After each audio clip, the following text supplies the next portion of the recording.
This presentation I'm going to talk about today, I should mention we only give this once a year. So I guess I've only given the program like 3 times. And I always find it interesting. A lot of times I tend to do programs where I know a lot about the subject. That makes sense, doesn't it? But this is definitely one where I'm not an authority on this subject. So I've tried to make the subject my own by talking about the things that I know about. It's interesting, and if I don't have the exact details of something memorized like I normally do, you'll have to forgive me for that. So this is the first time I've given it since last year. I do want to mention, though, I do know who the presidents are.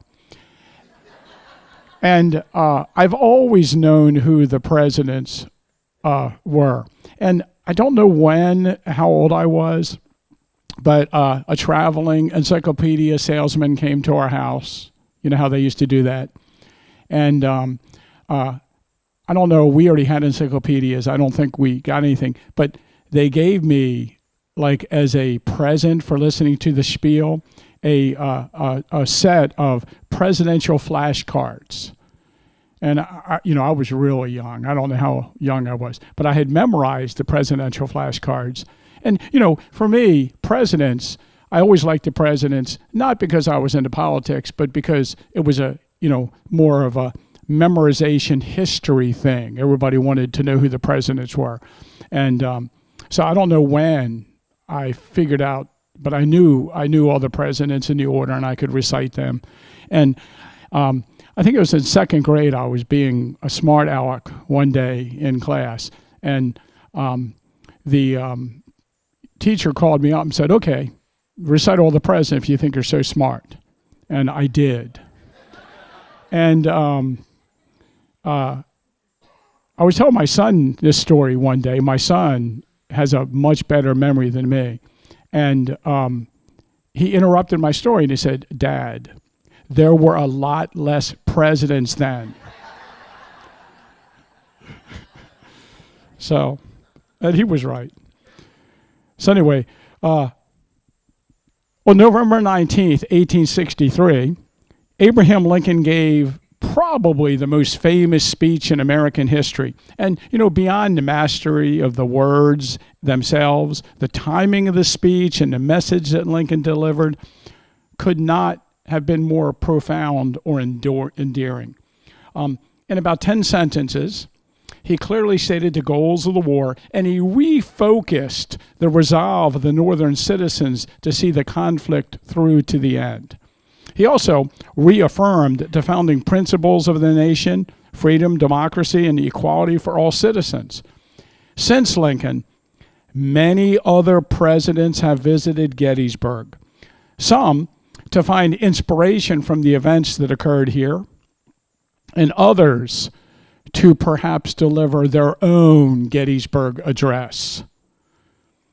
Of course, here's a photograph taken on November 19th, 1863, of the crowd and Lincoln on the platform.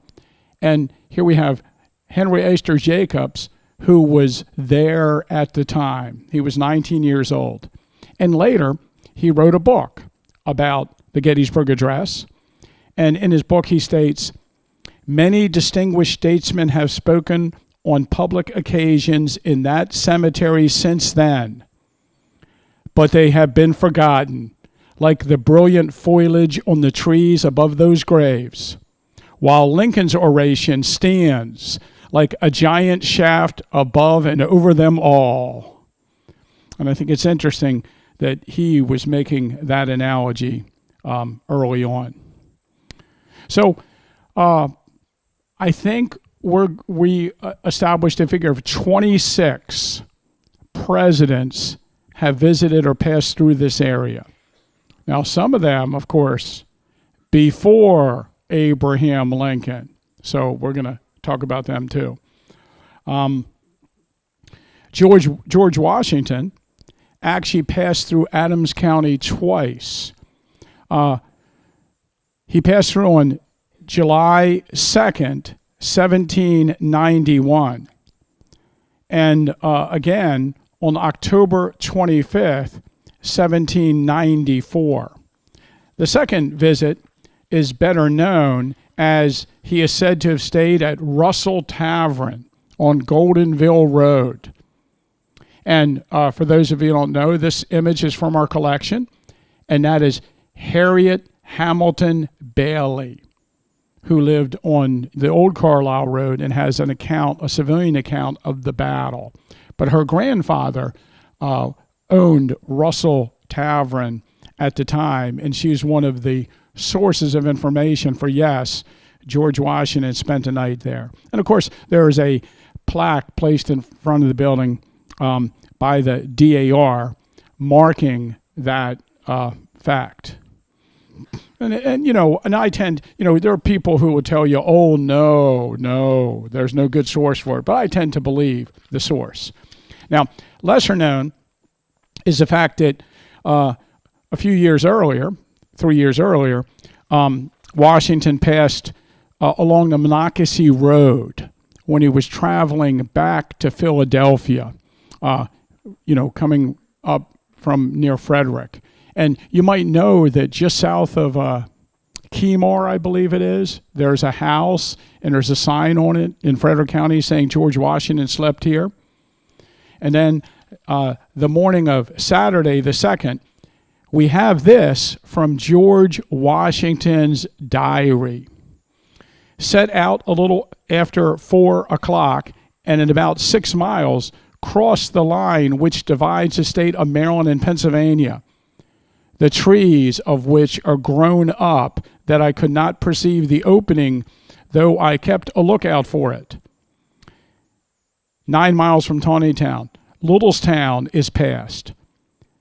They are of similar appearance, but the latter, meaning Littlestown, is more insignificant than the former. Ooh, so George Washington is not a fan of Littlestown. How about that? And then he goes on 7 miles further to Hanover, commonly called McAllistertown, a very pretty village with a number of good brick houses and mechanics in it.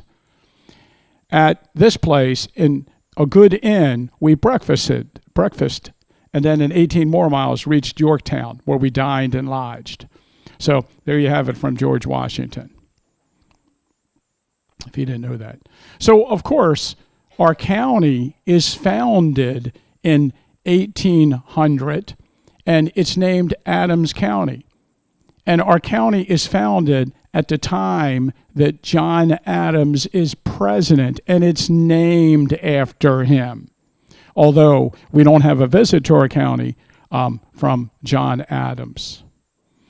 And his son, John Quincy Adams, never visited the county, but he was in Congress after he was president, and he actually wrote a book about the life of Lafayette, and he was friends with Moses McLean of Gettysburg, who was also in Congress, and he gave him this signed copy of his book that we have in our archives.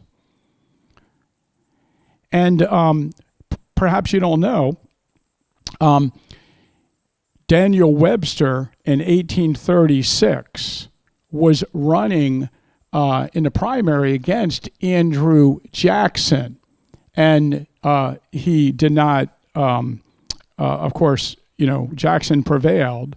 But during that campaign, Daniel Webster visited Gettysburg.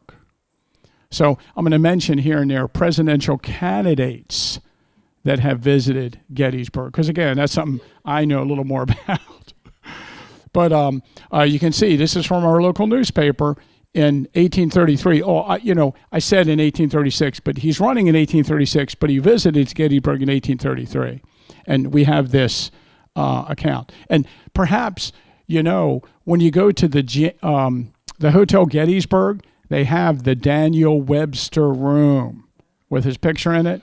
And that's based on the fact that supposedly he ate at the hotel. There you go. And also, Andrew Jackson was pretty popular in our area. And you might know that in 1838, the Germans of Littlestown have never been happy that they kind of got, separated from York County and ended up being part of the Scotch-Irish predominantly Adams County. So in 1838, there was a movement, and they actually had a map made of the brand new county in Pennsylvania that was going to be established, Jackson County, named after Andrew Jackson. And of course, you can see there's Hanover, I believe it is on this. It's kind of hard to see. But so part of York County and part of Adams County was going to be created into its own county. And that's a really obscure fact. It didn't happen, obviously. But we do have a Jackson Township, right, in York County. And then probably something you don't know is William Henry Harrison visited Adams County during the presidential campaign in 1836. This is also the presidential campaign where Daniel Webster was running. But William Henry Harrison did not win the 1836 election. Remember, he won in 1840. But he was running in 1836, and he visited Gettysburg. And you can see that they mentioned in the article that he, sees Thaddeus Stevens while he's here. And I think he might eat at the hotel, it might mention somewhere in there. But, the Franklin House is the name, one of the names of the Hotel Gettysburg or the McClellan House in the center of the square in previous years. So William Henry Harrison, of course, ran for election in 1840, and he did win in 1840. And in our collection, it's in a frame, so I don't have the best photograph of it, we have a campaign. It's kind of like a handkerchief. Perhaps it was used as a banner or a flag, but it's a remnant of the 1840 presidential election campaign.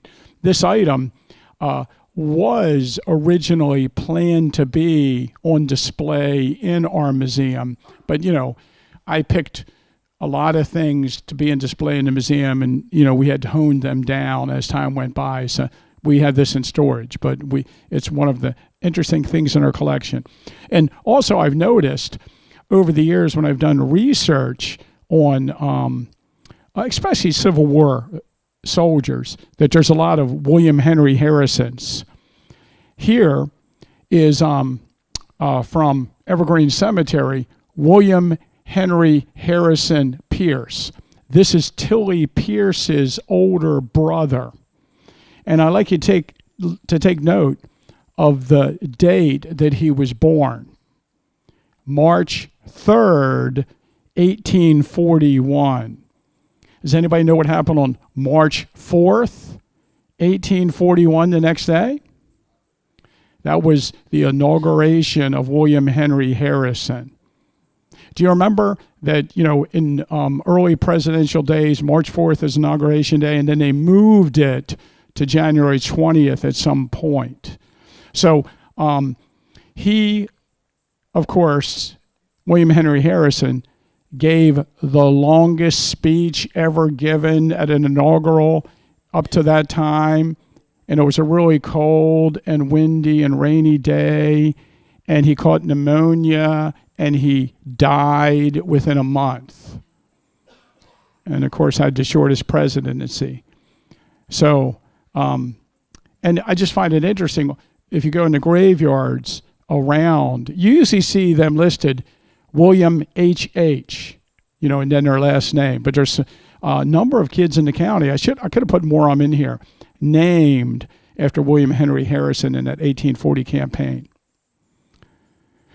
An odd fact, I just thought I'd throw this in here, is that Solomon Powers, who is one of our most prominent citizens at the time of the battle and lives with his wife and 6 daughters on the West High Street at the time of the Civil War, according to a biography of him, the great aunt of Solomon Powers is Abigail Powers, who married Millard Fillmore, who was president from 1848 to 1852.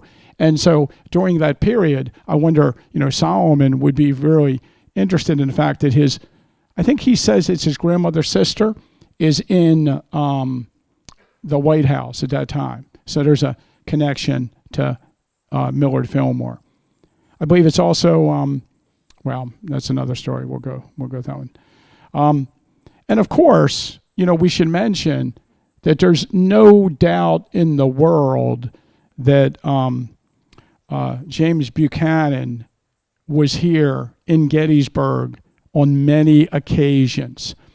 I cannot find a specific date or a mention in the newspaper of him being here. But of course you realize that there are Buchanans that lived in Adams County that are undoubtedly cousins of him from, Northern Ireland, Scotch-Irish. And undoubtedly, he passed through the area because he was born over in just west of Mercersburg. And, of course, later he lives in Lancaster. How would you get between the two places? And, maybe you don't know this, Buchanan Valley is named after him. It was called Pleasant Valley, I believe, but during the 1856 election, so many people in there voted so solidly for Buchanan that they named it Buchanan Valley. And there's a great letter. I think we might have 5 letters from James Buchanan in our collection. Oh, and I should mention this. James Buchanan's father owned property in Gettysburg. And when his father died, he took over the estate. So technically, he owns a house on East Middle Street for a time, although he doesn't, live here. And in 1822, he joined the bar of Adams County. And to do that, he would have had to come to the Adams County Courthouse. So I think there's ample evidence that James Buchanan should be counted as one of the presidents who visited Gettysburg. And at this point, let me just tell you that we are not restricting our count of 26 to presidents who visited while they were president, because then we'd have a lot less. And I know you might say, well, this is before they were president, but we've had several people visit during the presidential campaign. And so it's kind of hard not to count them. So we're counting any president who has been in Adams County at some point, during their life. I know. If I could find evidence of somebody flying over the county, I'd probably put him on my list. Camp David's not far away. And of course, we have Abraham Lincoln that we talked about, who gave the Gettysburg Address. And I just thought that I'd throw up here the presidential totals as given in the newspapers after the election. And basically, remember, in the 1860 election, the Democratic Party had split, so there were 2 candidates, and then there was a third party, the Constitutional Union Party. So there were 4 men that were the candidates for president that got a considerable amount of votes. I'm not talking about now where we have like the Libertarian candidate and, the candidates don't get many votes. But the state of Pennsylvania, like other swing states, formed a fusion ticket. And basically the fusion ticket is a vote against Lincoln would be counted as a vote against Lincoln. And then theoretically, if the fusion ticket won, they would have a convention, and it would decide among those delegates who to throw their vote towards to oppose Lincoln, whether it would be Stephen Douglas or Breckinridge, or John Bell. So we have a straight Douglas ticket, a straight Bell ticket, and then the fusion ticket, which is a vote against Lincoln. And if you count up the total votes, against Lincoln with the fusion ticket, the Bell, straight Bell, and straight Douglas ticket, Lincoln only carried Adams County by 6 votes. So it's very close here. And you can look at the towns and see that, the towns are going to be more pro-Lincoln. Just as an observation, the Scotch-Irish populated areas are going to go for Lincoln, and the Germans are going to go more for Stephen Douglas. Now, Lincoln's running mate in the 1860 election was Hannibal Hamlin, you might know.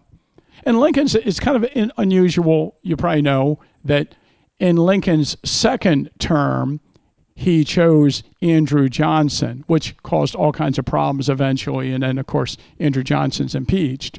But on his first term, he had Hannibal Hamlin, who was from Maine. And in our collection, on display in the museum, we have an original campaign ribbon from Lincoln and Hamlin that we have on display that we received years and years ago. So obviously, Lincoln was here in Gettysburg for 25 hours during his life, and during that time, he put the finishing touches on and delivered, of course, the Gettysburg Address.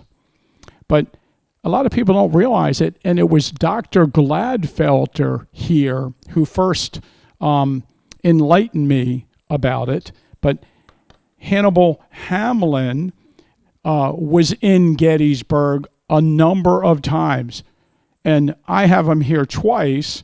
In this article, they have him here 3 times. And he visited Gettysburg in October of 1889 for a few days. He was here as a representative from Maine for the dedication of the Maine memorials on the Gettysburg battlefield. And that's what this article is talking about. So Hannibal Hamlin, and according to the article in the Star and Banner, they say he was here 2 other times. And he was definitely here and gave a speech at our courthouse on October 29th, 1864. So the Vice President of the United States. Now, that was after, of course, he was not nominated again for the second term with Abraham Lincoln, but he was, October 29th. That was just before the election. So he's still in office, but he's not going to be the president after, in 1865.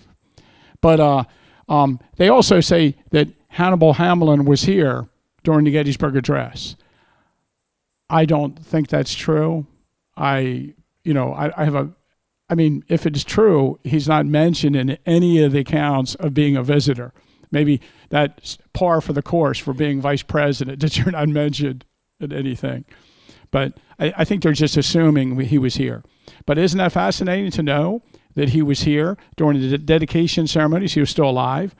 I think he died shortly after, but during 1889. Okay. So Ulysses S. Grant visits Gettysburg. And this is on June 21st, 1867. And he actually spent the night here, I believe at the David Wills house. And he traveled the battlefield in company with Pennsylvania Governor John White Geary, who, of course, was a veteran of the battle, General Samuel Wiley Crawford, and General Horace Porter, of course, who was Grant's personal aide. And there's a picture, a pretty famous picture of them in front of the orphanage on Baltimore Street. And of course, that's the building that would later be the Charlie Weaver Museum. There you get a good view of him. I think John White Geary is the tall dude in the hat. Look at the outfits that the orphans, the Civil War orphans wear. Can you imagine wearing a little Civil War uniform and a kepi as part of your daily uniform? Of course, that orphanage was started after the war for children whose fathers had died during the Civil War and mothers had died of some other cause. I'd like to mention in our collection, in our archives, given to us by the Wills family, we have an 8-page document written by David Wills explaining his role in Grant's visit. And there are some newspaper articles where they follow Grant around the battlefield and, as he's given a tour of the battlefield. And I just find that's just fascinating. This document was given to us by David Wills, I think it's his great-grandson, who has also given us stuff that's on display in the museum pertaining to David Wills. It's funny that we do not have an account from David Wills of the Gettysburg Address. There's just this one-page document where he gives his kind of reminiscent of visiting Wills and giving him some paper to write on. But boy, we really need an account of the Gettysburg Address by David Wills. But we have an 8-page document about Grant's visit a few years later. Okay. Also, of course, Grant ran against Horatio Seymour, who had been the governor of New York, and he visited Gettysburg on November 19th, 1863. He gave a speech here. He stayed on Baltimore Street at the home of Moses McLean, which I guess today would be the chocolate shop. Is that what it's called? The chocolate store on the first block of Baltimore Street. So the candidate who ran against Grant and lost stayed in Gettysburg. Again, we're throwing out these obscure people that you might not have heard of.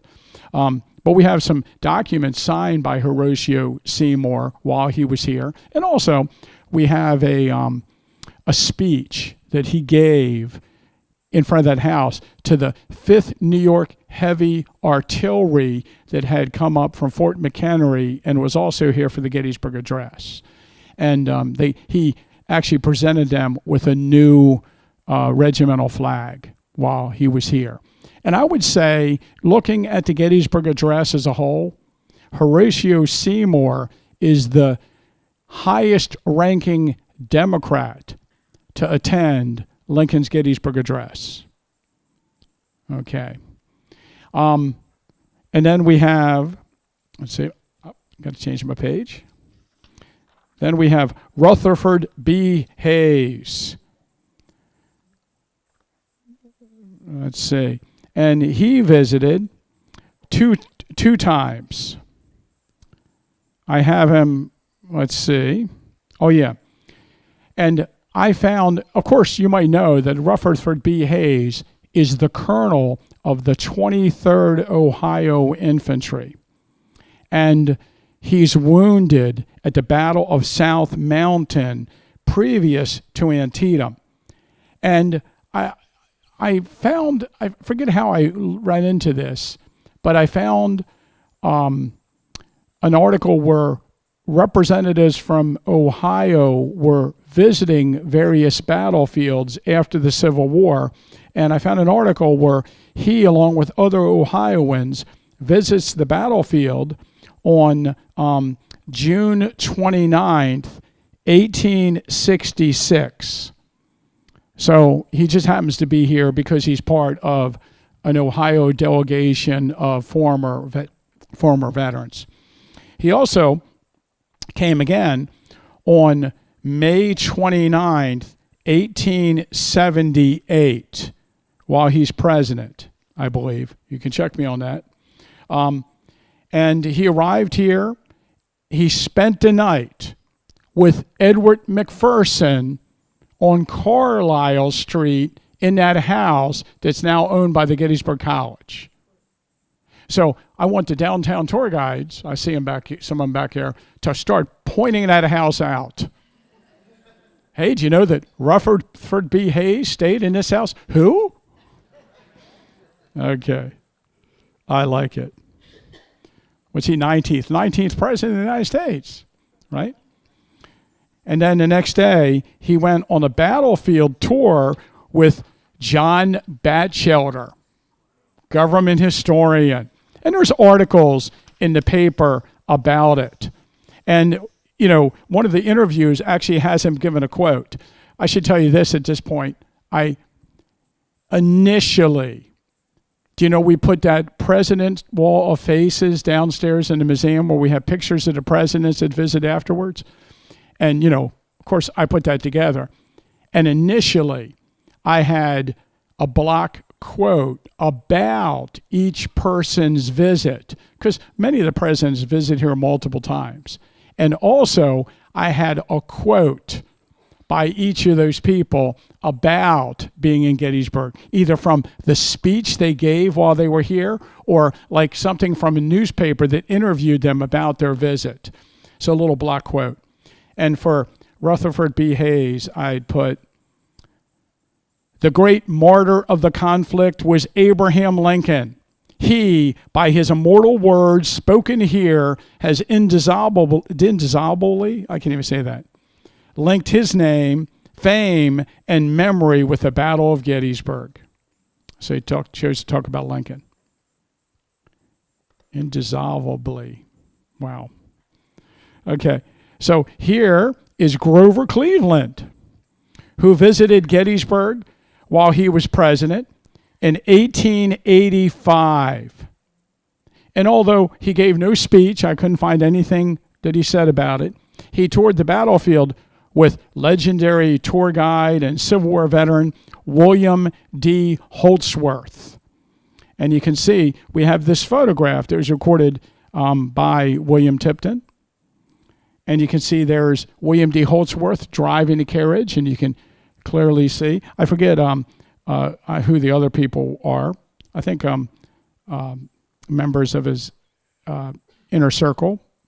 Now, I wanted to point out that in this photograph, do you see the boy there under the carriage holding the canes? I wonder if anybody bought a cane from him. Remembering, I have another presentation I do about battlefield commercialization, and wherever you see these photographs, there's little boys selling stuff to the visitors. So the selling of canes is very, very big. Now, we also have, and I could probably do more on this topic, we have presidents that were supposed to come to Gettysburg, but didn't. And here is Benjamin Harrison. Remember, you have Grover Cleveland, Benjamin Harrison, Grover Cleveland. Is that right? Yeah. So he has what we call a non-visit. John Batchelder created this memorial, the high watermark of the Confederacy at the angle, and he worked on this program for months. And according to the article, I think it says something like maybe 6,000 people were in attendance. Yeah, 5,000 or 6,000 at the bottom it says. And the dedication ceremony was June 2nd, 1892. And in the article in the newspaper, right afterwards, I think the article from June 7th, and a monument dedicated on June 2nd, you can see that President Harrison was supposed to attend, but at the last moment, he was unable to. Okay, so we don't count him in our 26 then. Okay. Then we have Theodore Roosevelt, who visited Gettysburg twice. Once in 1904 as president, and in 1912 as he was running for a presidential candidate for the Bull Moose Party. Remember, he formed his own party? On both occasions, he spoke at the Soldiers National Cemetery during our Memorial Day ceremony. During his 1904 visit, Roosevelt toured the battlefield with General Oliver Otis Howard and General Daniel Edgar Sickles. What kind of tour would he have gotten from Sickles? Yeah. I like his quote that he gave to on one of the Memorial Day addresses.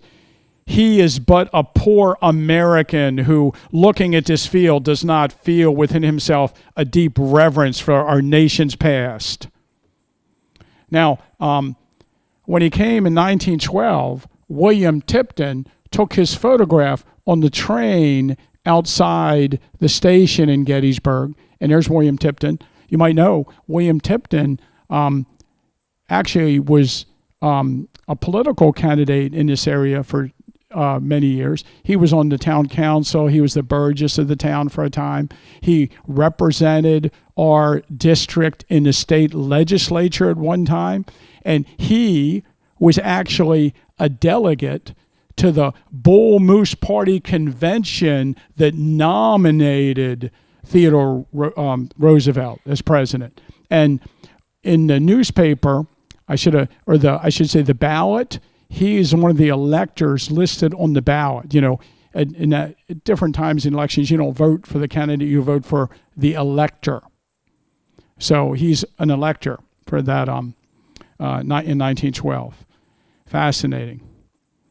And we also have another connection with Roosevelt, and that's Elsie Singmaster.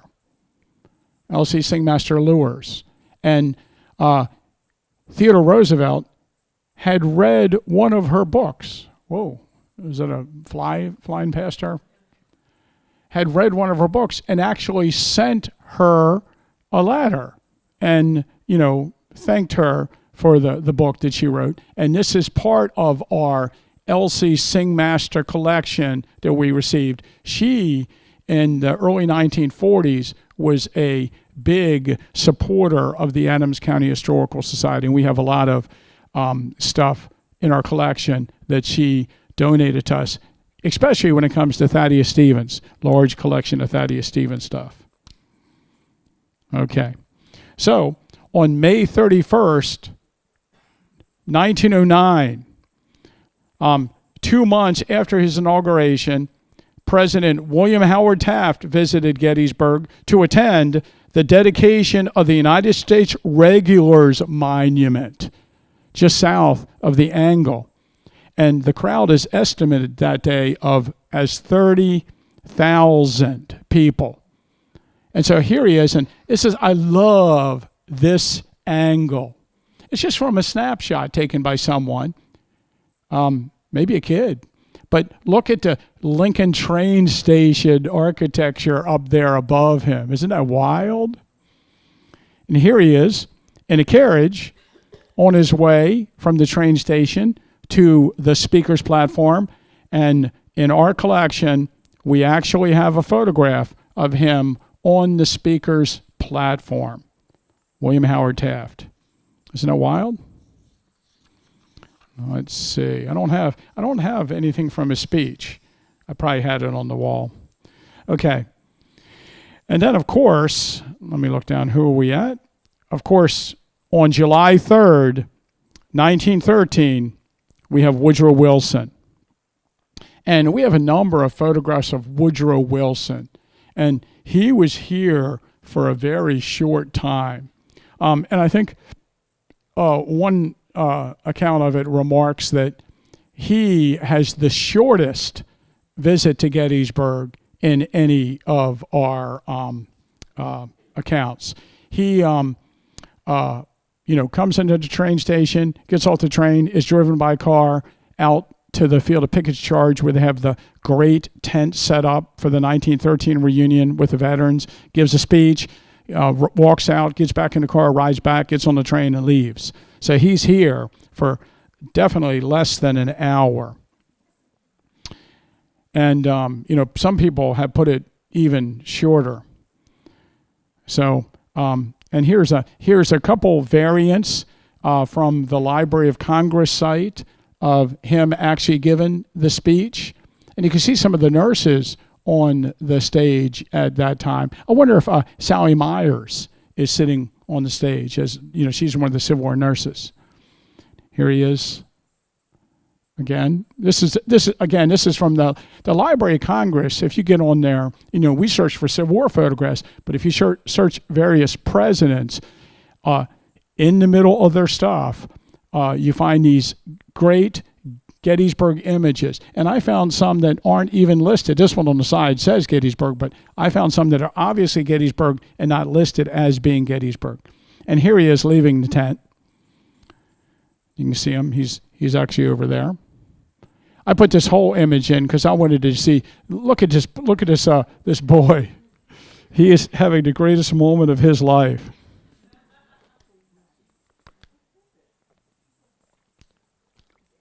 Of course, the great thing about the Library of Congress website is you can download the images in extremely high resolution. Whoop. Okay. What did I do? I jumped. Oh, okay. And then we're on to Warren Harding, and he's here on July 1st, 1922. And you might know that he visited to observe the maneuvers performed on the fields of Pickett's Charge by the United States Marine Corps. Sometimes people call this a reenactment. I don't think of it as a reenactment. Basically, the Marines are, maneuvering on the field of Pickett's Charge in kind of a mock. They're not trying to recreate Pickett's Charge, but he's here, and here he is on the train, and I always look at this photograph and think, wow, look, there's an orb. Actually, it's the lamp hanging down from inside the train. Here's another image of him. You can see there's a bunch of images of him. This is a snapshot that we have in our collection of him with some of the, media. And then here, again, there's a whole collection of images from the Library of Congress that actually were taken during that United States Marine Corps maneuvers. And you can see him in here. And here he is with Pershing. And I forget who that is. That's the head of the Marine Corps. Okay, that sounds right. Again, this is not my expertise. We're way away from the Civil War. Here he is on top of the tower on the Cemetery Ridge, the tower that was taken down when they put the Cyclorama Center up. And so there's a number of photographs of him in different poses from the top of the tower. Can you imagine being on the top of the tower and watching the Marines there? And you probably know that, I don't know if we sell in our bookstore, but there's a book written by Jim Rada about this 1922 Marine maneuver at Gettysburg. Okay.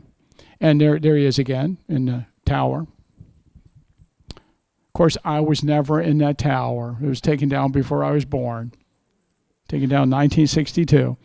Not much before I was born. And then we have Calvin Coolidge, who visited Gettysburg on May 30th, 1928. Do you see a lot of these people visit Gettysburg during the Memorial Day ceremonies and give a speech? So he spoke at the Soldiers' National Cemetery in 1928. Crowds lined the streets of Gettysburg to welcome the presidential motorcade. And here he is at the train station. So obviously he gets off the train, jumps in a car, and then they ride off to the cemetery. And do you see where the train's parked in the middle of the street? I am one who maintains that Lincoln never walks through the train station.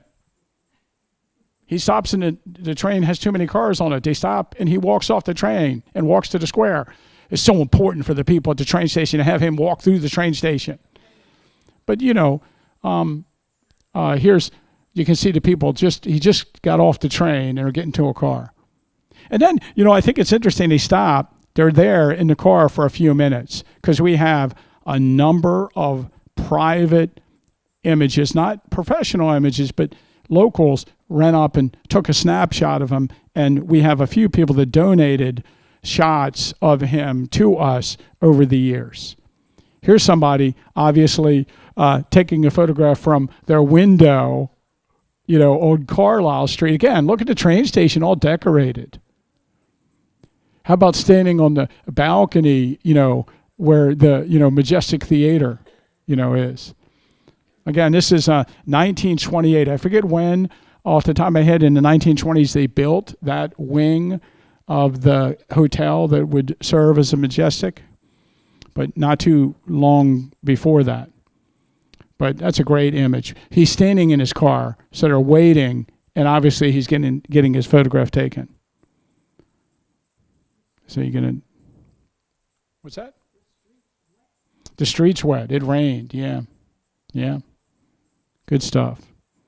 And here he is walking to the platform and getting his photograph taken while he's giving the speech at the Soldiers National Cemetery. Again, what you find is interesting. We often, I think, assume that the people spoke from the rostrum, the brick little thing that was built in 1878. But it looks like most of the presidents that speak there speak from a separate structure that's built at a different spot, probably still near that end where it's nice and open.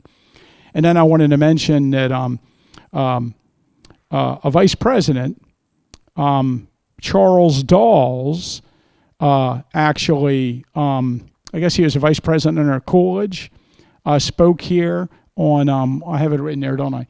August, I don't know why this is out of order, August 15th, 1920. Oh, no, that's when he is president. I don't have the date that he spoke here. Okay, I know why I have it in here. He didn't speak here. He was supposed to speak here. I'm sorry. And, of course, Charles Dawes is the son of Rufus Dawes, the colonel of the 6th Wisconsin at the Battle of Gettysburg. So do you know that? This is great when you're talking about the first day's battle and you're giving tours and somebody's interested in the 6th Wisconsin. And I don't know about you guys, but Rufus Dawes' book, Service with the 6th, is one of my favorite books on the Civil War. I really like. He's a really good writer. And of course, he charges against the railroad cut on July 1st. And then later, his son becomes vice president of the United States. He's also, and boy, I'm way out of my expertise, he wrote a song that was like a top 40 hit in the 1920s. You can Google that, Charles Dawes. But so, and this vice president's supposed to come here and speak. And you know what? I don't have the date written down on in my notes. How can I not have it? But he doesn't. He cancels at the last moment or something like that. I just put in there for the 6th Wisconsin stuff. So here is Herbert Hoover, May 30th, 1930. And you see, for a while, it seemed like it was almost like an honor for the President of the United States to come and speak at our Memorial Day celebration. I think at some point in our local area history, it became more important on November 19th for people to come and speak. And the Memorial Day speakers are not as coveted.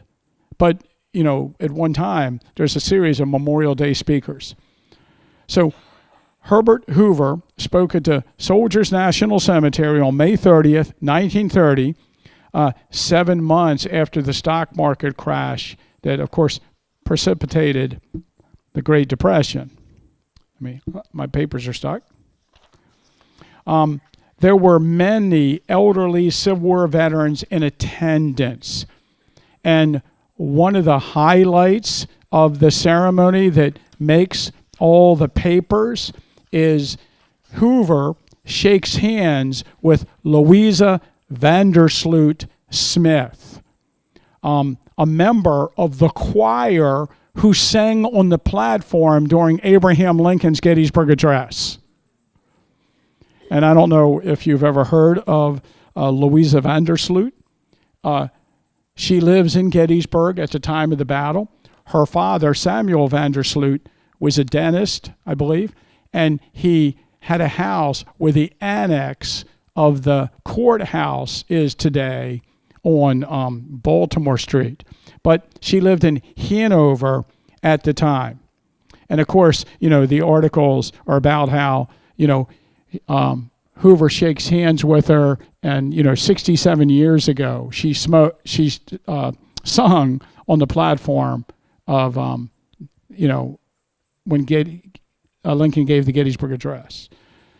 Okay, so what does he say? I have a quote from him. The weaving of freedom is and always will be a struggle of law against lawlessness, of individual liberty against domination, of unity against demagoguery, I like that word, and peace against fear and conflict. Okay, Herbert Hoover. And then, of course, I'm sure you're familiar with the fact that Franklin Delano Roosevelt spoke here on July 3rd, 1938. Actually, he was in Gettysburg twice. He was here in 1934 on Memorial Day and gave a speech. And then again, at the dedication of the Eternal Light Peace Memorial on July 3rd, 1938. During the ceremony surrounding the 75th anniversary of the battle, about 2,000 veterans of the Civil War and 200,000 spectators were in the crowd to hear Roosevelt's speech, which called on America to prepare for another looming global conflict. And you might know that I think it was just on Monday, last Monday, on Monuments Monday, I did a video on the Eternal Light Peace Memorial and the dedication ceremony. And I have a link on there if you get on it. And the link is from Bobby Hoosh, and someone recorded the speech. You can actually listen to Roosevelt's speech, the audio of it.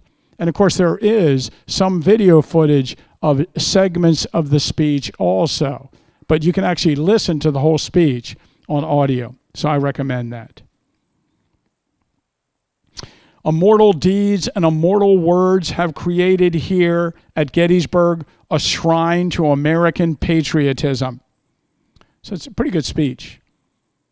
And of course, we have photographs of him. Lots of people had cameras at that time. And we have a couple, even here at the Historical Society, we have some video footage, and I put it in that video, that was collected by Walt Lane in the 1960s from a local person who was there that day at the speech. Here's a couple more images of him taken when he's here.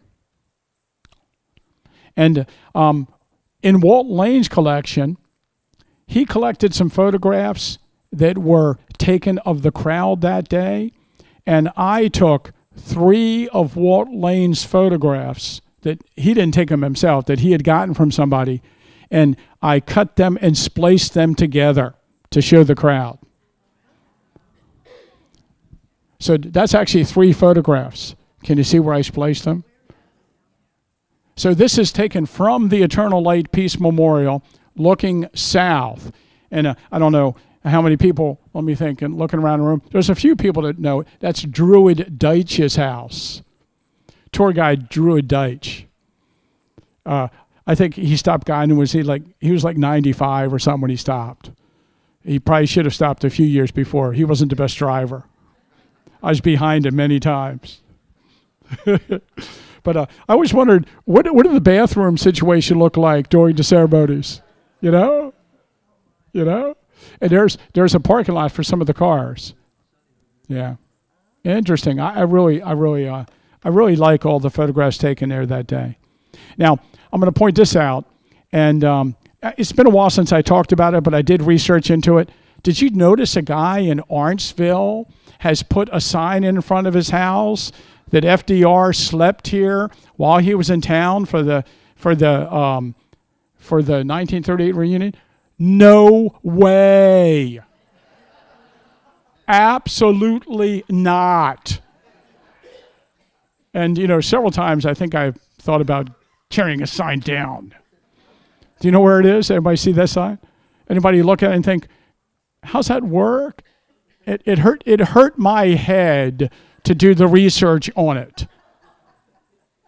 So I guess what he's is suggesting is a guy that used to own this house was the ambassador to Mexico while Roosevelt was president, and then Roosevelt visited this house because he was friends with that guy.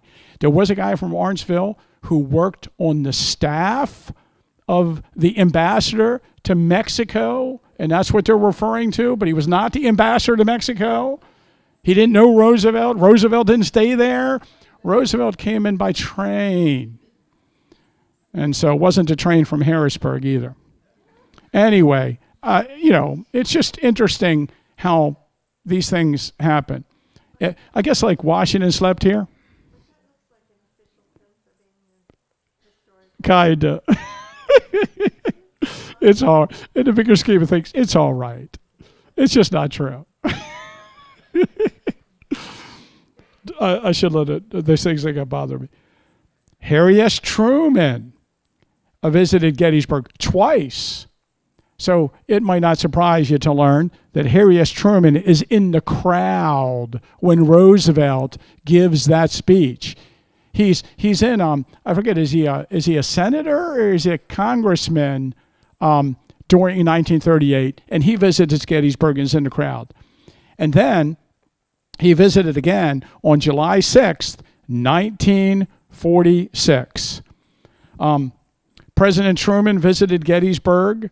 When he drove to Gettysburg and toured the battlefield. So he drove up. I always think that's interesting.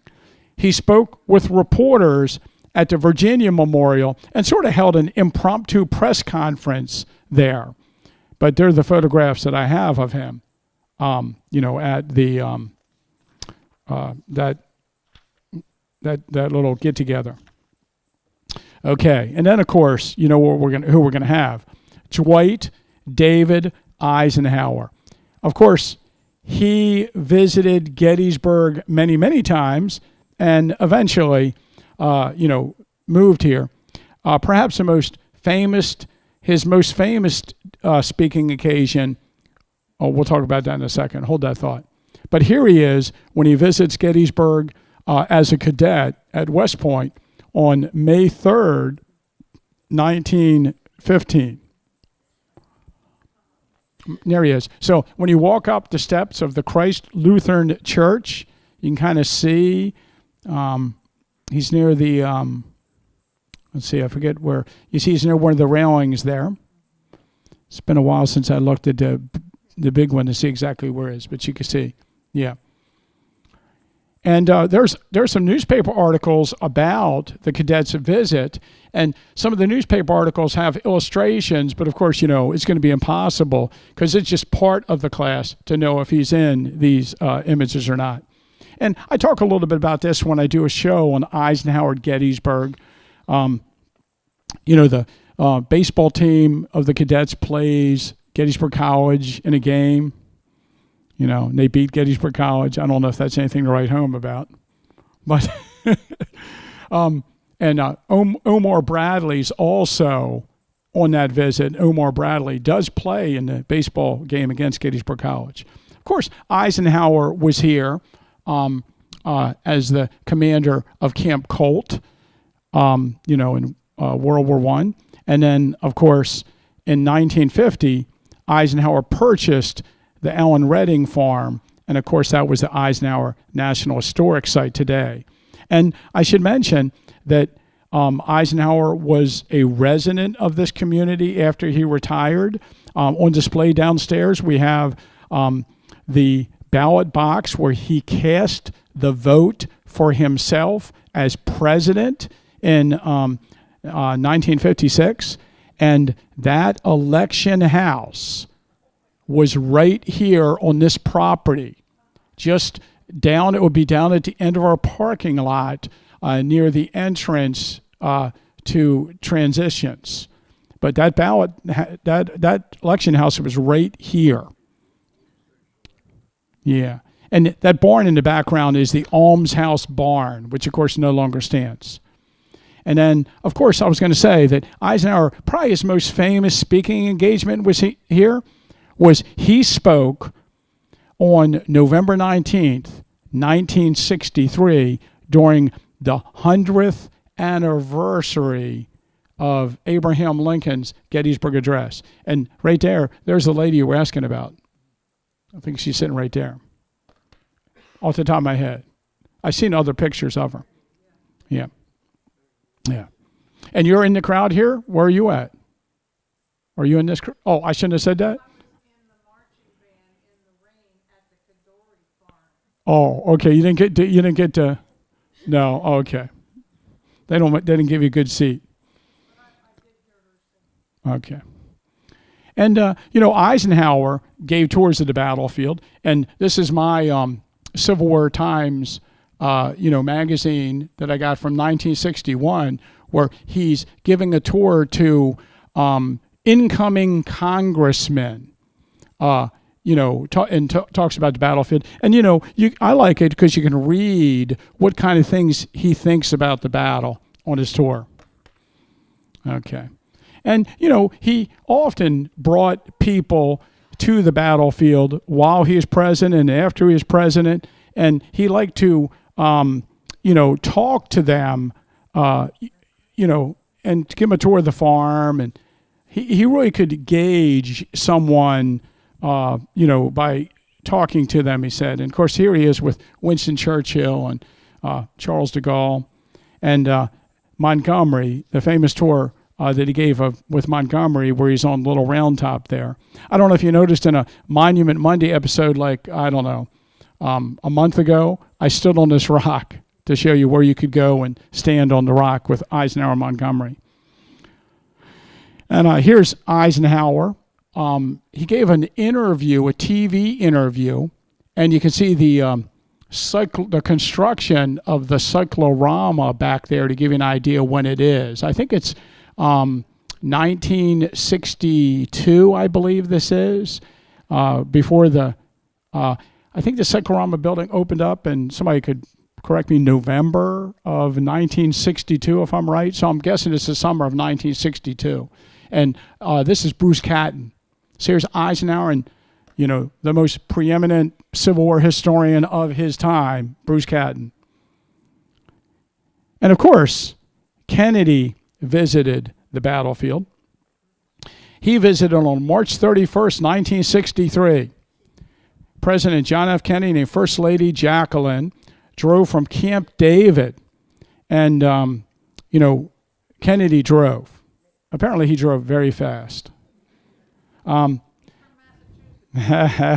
Okay, aggressively then. He drove aggressively. And he toured the battlefield. Their guide was Colonel Jacob Sheeds, a Gettysburg High School history teacher, a licensed battlefield guide, and a seasonal ranger with the National Park Service. The visit was kept secret until the last moment. But Colonel Sheeds was able to give the information of the tour to one of his friends, Ross Raymer, a local photographer, and he took a series of photographs, and we have the Ross Raymer collection here. And so he got some of these images. And there's the Peace Light Inn. And there's been a lot of people who've discussed Kennedy's visit to the battlefield in different programs, so it's not my desire to repeat any of that information I'm not as knowledgeable about. But here he is, and a few other images we have of him. Here they are at the North Carolina Memorial. And of course, the story that Kennedy was invited to come back to speak at the 100th anniversary of the battle in July of 1963. He couldn't attend. And then again, he was invited to come back and make the speech at the cemetery in November of 1963, but he decided not to attend. And Eisenhower spoke in his place. And, a lot of people mention that, that he didn't attend because he felt the need to slide down through some of the southern states and make some, and of course, not long after the anniversary of the Gettysburg Address, he was assassinated in Texas. But I should mention that, as I understand it, every year the president is invited to come to speak at the anniversary of the Gettysburg Address. But the last president who's spoken at the Gettysburg Address anniversary was Eisenhower. But we do have, a number of important speakers every year. Every year they get somebody, and I usually go to the ceremony every November 19th, and I always enjoy going. Lyndon B. Johnson spoke here at Memorial Day, May 30th, 1963. And he is vice president. So so I'm going by order of president, not order that they gave the speech. So Vice President Lyndon Johnson was featured at Memorial Day. He took the opportunity to respond directly to Martin Luther King Jr.'s famous letter from a Birmingham jail, making quite a stirring speech concerning the unfinished work of civil rights. And, it's interesting to read his speech at the time it was given. Until justice is blind to color, until education is unaware of race, until opportunity is unconcerned with the color of a man's skin, emancipation will be a proclamation, but not a fact. Oh, that's really deep. I always think, I do, I think everybody has their favorite presidents and their people that, they think did a horrible job. I'm always amazed people think, they're always talking about how Buchanan does such a horrible job. Maybe we're closer to Buchanan because you can visit his house in Lancaster. But I really like Lyndon B. Johnson. I think he's kind of underrated. So Richard Nixon. Oh, here's a picture of Lyndon B. Johnson on the platform that I got from it's some of these things I'm making extreme blow-ups from a real small, snapshot that somebody took. But I think, we're fortunate here that we're in a position because local people took photographs during these presidential visits, and we can get them from local people occasionally. So Richard Nixon visited Gettysburg just a bunch of times. Obviously, he was a vice president under Eisenhower. And anytime Eisenhower visited, and, Nixon might visit him while he was here. And in 1953, on July 5th, he spoke at the ceremony surrounding the 90th anniversary of the battle. In this image, he's placing flowers on the grave of his great-grandfather, George Nixon, of the 73rd Ohio, who was killed in the Battle of Gettysburg. So, being a licensed battlefield guide and doing tours of the cemetery, we do those 6 o'clock evening tours of the National Cemetery. I think all the guides, because we point out different graves of different people, stop and point George Nixon's grave out. And of course, here's Nixon visiting the grave of his great-grandfather. So he was pretty knowledgeable about that fact. Here's a picture of Richard Nixon with Eisenhower. And this is after the 1960 election, you can see. And this is after they've left office, and Eisenhower is returning home. And then Nixon And I remember this visit, which is kind of interesting. Obviously, I don't, remember. I remember seeing Mamie a few times. I never saw Ike, although I'm sure I had the opportunity to. But I remember this visit. And I didn't live here at the time. I lived down in Maryland. But in 1972, Easter in 1972, Nixon visited the Gettysburg Presbyterian Church. And if you go inside the Gettysburg Presbyterian Church, they even have the pew that he sat in marked with a plaque. You can actually, of course, it's roped off. Usually you can't get into the Nixon pew, but you can check that out. And of course, the minister, the Presbyterian minister at that time was Bob McCaskill. And Bob McCaskill was a really good friend of mine. He was a licensed battlefield guide, and he helped me become a licensed battlefield guide. So I'm going to, remember that, yes. And so it's interesting that, living in Gettysburg, and it's not so much the case anymore, but, before me and when I became a tour guide, like all the teachers at the high school were licensed battlefield guides. The ministers of the Presbyterian Church is a licensed battlefield guide. All the postmen are licensed battlefield guides. The mayor of Gettysburg was a licensed battlefield guide. Everybody's a licensed battlefield guide. Let's see, who were we on? Gerald Ford. We're getting there. Only a few more. Gerald Ford, October 12th, 1965. He visited Gettysburg 3 times. He spoke at Gettysburg College in 1965. He spoke at that time at a Republican Party event at Gettysburg College while a United States congressman from Michigan serving as the House Minority Leader. And then, in my notes, I do not have, let me see if I have it over here. I don't have the date of the second photograph.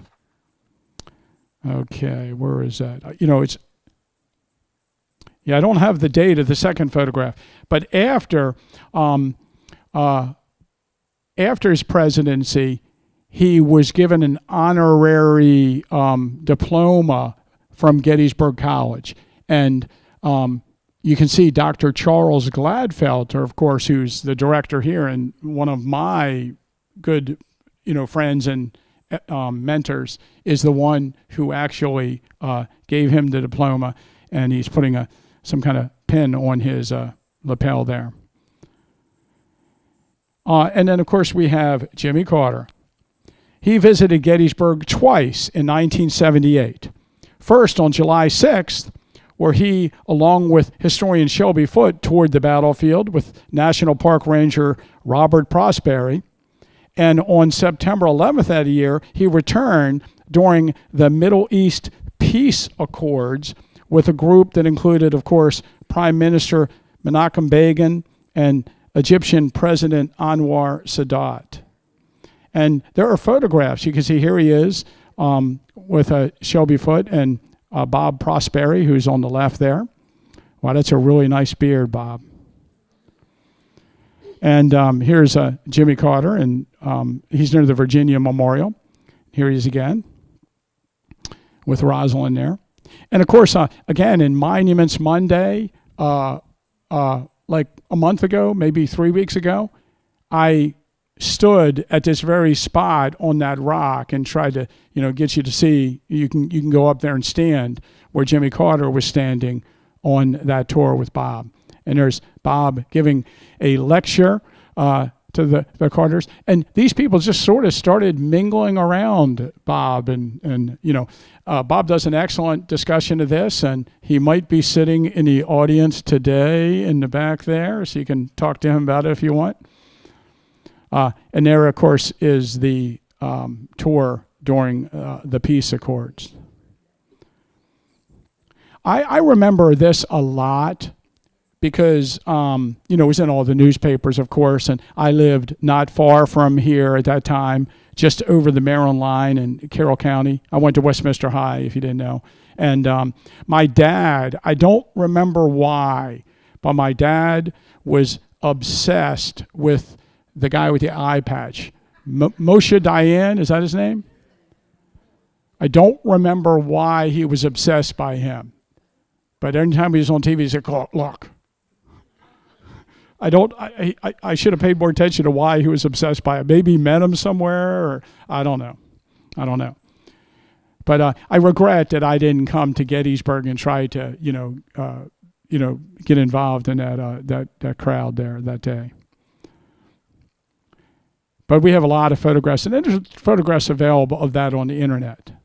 Okay, so Ronald Reagan came to Gettysburg on June 15th, 1966. And as far as I know, it was his only visit. And unless you count his role as Custer, in the Santa Fe Trail. But he visited President Dwight D. Eisenhower in Gettysburg to solicit support and political advice in the run-up to the California governor's race, which Reagan went on to win. So we have two pictures of Eisenhower and Ronald Reagan here at the Eisenhower farm. George W. Bush came here in 2008. He was here a couple of times. During the Republican National Convention, that's the wrong Bush. Look, I'm getting my Bushes mixed up. Okay, so in the first photograph, he's only, George H.W. Bush is only here once. He visits Gettysburg on August 16th, 1980. Now, at this point, when he visited, he's running as a candidate in the 1980 election against Ronald Reagan. So this is not when he's vice president. This is when he's running for the presidential candidate against Reagan. And I don't know if you remember. And again, we're alive then, so we remember these things better. That this is like right after he made that voodoo economics quote about Reagan. And here he is jogging on the battlefield. And if you remember, prior to 1986, Hancock Avenue is one way south. And then he turned it, and now it's one way north, in case you remember that. But and when he was here that day, he visited the battlefield and the Eisenhower farm, and he spoke to a large crowd at Gettysburg College.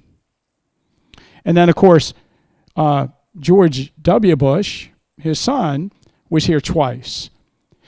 During the Republican National Convention in 2000, he made a live televised speech to the convention from President Eisenhower's former office on the Gettysburg College campus. And then, while president, on September 5th, 2008, President Bush returned to tour the battlefield with Gettysburg College history professor Gabor Borit. And Gabor was having health problems at that time, was unable to speak well. So Gabor had his son, Jake Borit, give the tour to President Bush and the party. And I think, talking to Jake comes in here all the time. He's a good friend of ours. He did the videos down in our museum. He's good friends with Stephen Lang, and he's a video producer. It was the greatest moment of his life. And he loves to talk about it. But there's a family photograph of Jake giving a tour. Also, Bush, because it was 2008, and you remember that the visitor center, where do I have it here? The visitor center is just getting ready to open up. I think it was before it was open and not after it was open. Okay, let's see. No, I can't remember. It must have been right after it opened. Then that John Latcher gave him a tour of the brand new cyclorama. Oh, that's right. I know what it was. It was the visitor center opened, but it took a little while for the cyclorama to open after this. So this is while the visitor center lobby is open, but before the cyclorama was open to the public. And then, of course, two other people. Donald Trump actually toured the battlefield during the 2016 presidential campaign, October 22nd, 2016. He toured the battlefield with a National Park Ranger, saw a few sites on the battlefield. I think her name is Caitlin Brown. I remember her. I don't remember things about my own life very well, so forgive me if I get her name wrong. And he held a press conference at the Eisenhower Inn and Conference Center just south of town. And then, of course, Joe Biden spoke on the Gettysburg Battle, or near the Gettysburg Battlefield, on October 2nd, 2020, during that presidential campaign. He gave the speech from the hill in front of the lodges of Gettysburg, if you know where that is. And so from that hill, if you've ever been out there, we're looking behind him across like the Eisenhower farm to Big and Little Round Top in the distance. You get a nice view of those hills. Also, here at the end, I just wanted to mention that Hubert Humphrey visited Gettysburg. Your mother-in-law? Oh, is it Ziegler? Robert Ziegler? Oh, okay. Robert, because I knew Robert Ziegler. Where's he at? Oh, yeah, he must be behind him. I have some other. Good. So this is Kefauver Elementary School, if I remember correctly. It used to be on the hill over there. Yeah. So, and I don't remember the date of this one, but I presume it's 68. And then, of course, I wanted to mention George Wallace visited Gettysburg. He was here for the dedication of the South Carolina Memorial, and then got his picture taken here in front of the Alabama Monument. Since we're talking about a couple more, presidential candidates, not presidents. Well, that's all I have for you. I want to thank everybody for coming here. Hopefully you learned just a little bit here and there of our ridiculous minutia. But again, when people ask you, 26 presidents have visited Gettysburg or Adams County, because technically George Washington didn't pass through Gettysburg. He's north of it and south of it, but through our area. And I think 21 since Abraham Lincoln. Okay? Well, thank you.